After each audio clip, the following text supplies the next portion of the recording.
So the English language did me awfully good, and I am eternally grateful that it forced me into a new kind of thinking. Yeah.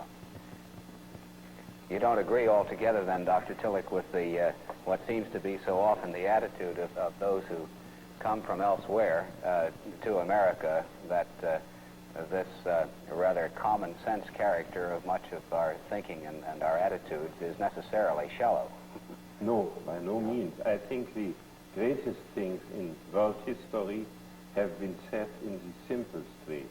For instance, the gospel stories and things like that. And my whole desire was to reach more of this noble simplicity. There was another question that occurred to my mind as we were talking about your being impressed with the attempt in America to make religious faith relevant to contemporary life, let's say, in society. While you were in Germany, you were active, were you not, in the religious socialist movement, Yes. Which meant that even there, before you came here, you were very much concerned about the social implications of religion. Could you say what was the difference between the social concern that you had before coming here and the change in your thinking in this regard after you came here? No, I think the change was in the beginning not so very great, because I came here from the very beginning into the Christian socialist movement under the direction of Reinhold Niebuhr, who also had called me from Germany to come to Union Seminary. And we always worked together in this movement. The difference was that in Germany, as in most European countries, there is a large social democratic party. It's a political idea. In this country, there was only a negligible movement of this type, and it has in the meantime completely disappeared. This was one difference. And another difference was that in Germany, our movement called itself religious socialists, which meant that we included also Jews and all kinds of non-Christians. While in this country, it was called Christian socialism, and it was even a kind of Christian brotherhood here, which was something quite new, which I never had in Germany in this way.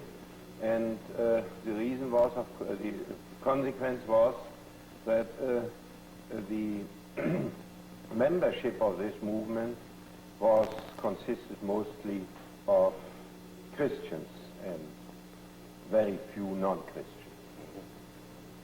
Dr. Tillich, I wonder if you would care to comment on the particular thinkers in the history of thought who have had the deepest influence upon your thinking through the years. Now, this is a very large task you ask me. I could perhaps say that very early I read and learned by heart a history of philosophy. And from the very beginning, the earliest Greek thinkers, before Socrates, people like Heraclitus and Parmenides, influenced me fundamentally. And this influence never has ceased. For me, still, a man like Parmenides is more important than most modern philosophers. But then the influence came from German classical philosophy. I studied Kant and Fichte even before I came to the university because I loved it. And there I was introduced in what I called before the German classical idealist philosophy.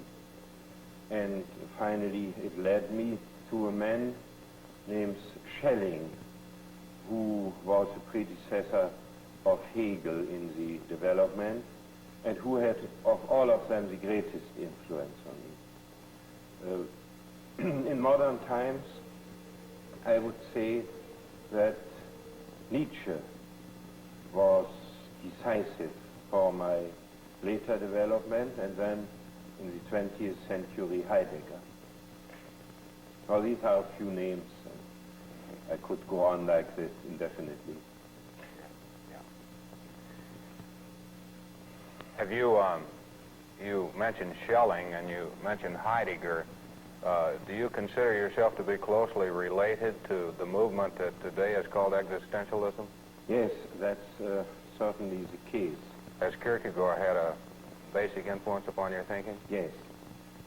Kierkegaard, we discovered as students around 1904 and 5 and read him when his name was completely unknown in larger groups, and I don't think known at all in this context. In any case, at that time his influence started, but he was not decisive.